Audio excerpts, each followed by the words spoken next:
আমি প্ৰায় বহুত কনফিউজ থাকোঁ যে আমাৰ সন্তানক আমি মানে ডাঙৰ কোচিং ইনষ্টিটিউটত দিম নে সৰু টিউশ্যন চেণ্টাৰত দিম নে ঘৰুৱা শিক্ষক আনি পঢ়াম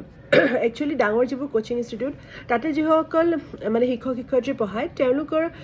সাধাৰণতে খুব ভালদৰে বেছিভাগ মানে 90% মই কওঁ যে খুব ষ্টুডেণ্টে বুজি পোৱাকৈ মনোগ্ৰাহীকৈ মানে খুব সাৱলীলভাৱে তেওঁলোকে পঢ়ায় আৰু অলপ ডেফ্থতো পঢ়ায় কিন্তু কথাটো হৈছে কি আমাৰ ল'ৰা ছোৱালী যদি ইণ্টাৰেক্টিভ নহয় মানে তেওঁলোকে যদি অলপ লাজকুৰীয়া স্বভাৱৰ হয় বা কিবা এটা মনত খোকোজা থাকিলেও যদি সুধিবলৈ মানে অলপ সংকোচ কৰে তেতিয়াহ'লে কিন্তু অলপমান মানে দিগদাৰী হ'ব পাৰে এনেকুৱা ডাঙৰ বহুত ল'ৰা ছোৱালী ভিৰৰ মাজত আৰু যিমান ভালকৈ বুজালেতো মানে সদায় চব বুজি পোৱাটো সম্ভৱ নহয় সেইটো এটা কথা আৰু দ্বিতীয়তে এইবিলাক ডাঙৰ ইনষ্টিটিউটত আপুনি শিক্ষক বা শিক্ষয়িত্ৰীগৰাকী সদায় মানে খুব নিয়মীয়াকৈ আপুনি তেওঁলোকক লগ কৰি ষ্টুডেণ্টৰ ফিডবেকটো সোধাটো অকণমান দিগদাৰী হয়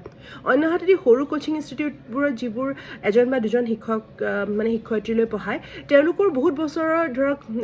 মেট্ৰিকৰ বা হায়াৰ ছেকেণ্ডেৰী কেনেকুৱা পেপাৰ কুৱেশ্যনছ আহে এইবোৰলৈ বহুত এক্সপিৰিয়েঞ্চ থাকে আৰু তেওঁলোকৰ ক্ষেত্ৰত কি ভাল হয় আমি যেতিয়া আমাৰ সন্তানক থ'বলৈ যাওঁ বা আনিবলৈ যাওঁ তেতিয়া ধৰক এনেকুৱা হয় যে আমি সহজতে তেওঁলোকক সুধিব পাৰোঁ যে ল'ৰাটো বা ছোৱালীজনী কেনেকুৱা কৰিছে ভালকৈ মন দি পঢ়িছেনে নে ক্লাছত অমনোযোগী হৈ আছে বা তেওঁলোকৰ ইম্প্ৰুভমেণ্টটো কেনেকুৱা হৈছে আমি সহজে সুধিব পাৰোঁ আৰু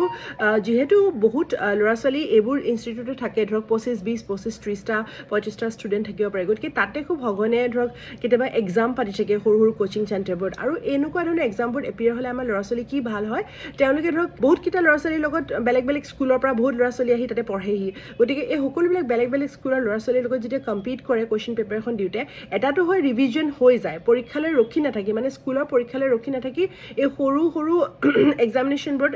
এটা হয় ৰিভিজন হৈ যায় বহুত ছাবজেক্টবোৰৰ প্লাছ তেওঁলোকে যেতিয়া এই বহুতখিনি বেলেগ বেলেগ স্কুলৰ ল'ৰা ছোৱালীৰ লগত পৰীক্ষা দিয়ে এইটোও হয় যে কম্পিটিটিভ মাইণ্ডছেট এটা ডেভেলপ হয় আৰু গম পায় যে মই এই গোটেই ল'ৰা ছোৱালীখিনিৰ মাজত মই ক'ত ষ্টেণ্ড কৰি আছোঁ মই কোনখিনি জেগাত আছোঁ আৰু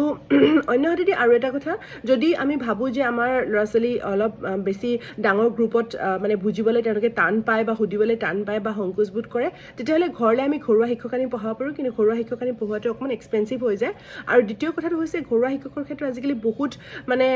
ইনষ্টিটিউটো ওলাইছে যি হোম টিউটৰ দিয়ে কিন্তু হোম টিউটৰজন কিমান অভিজ্ঞ বা কিমান ধুনীয়াকৈ বাচ্ছাটোক বুজাইছে পঢ়াইছে সেইখিনি আমি সদায় ধৰক জানিব নোৱাৰোঁ এনেকুৱা হয় বহুত ক্লাছেছ হৈ যায় তাৰপিছত ধৰক ইম্প্ৰুভমেণ্টটো কেতিয়াবা নাথাকে আৰু সদায় অৱশ্যে আমি কোচিং চেণ্টাৰ টিউশ্যন চেণ্টাৰ বা টিচাৰৰ ওপৰত ব্লেমটো দিলেও নহ'ব কাৰণ আমাৰ ল'ৰা ছোৱালীয়ে কিমান ভাল কৰি আছে নাই কৰা সেইটো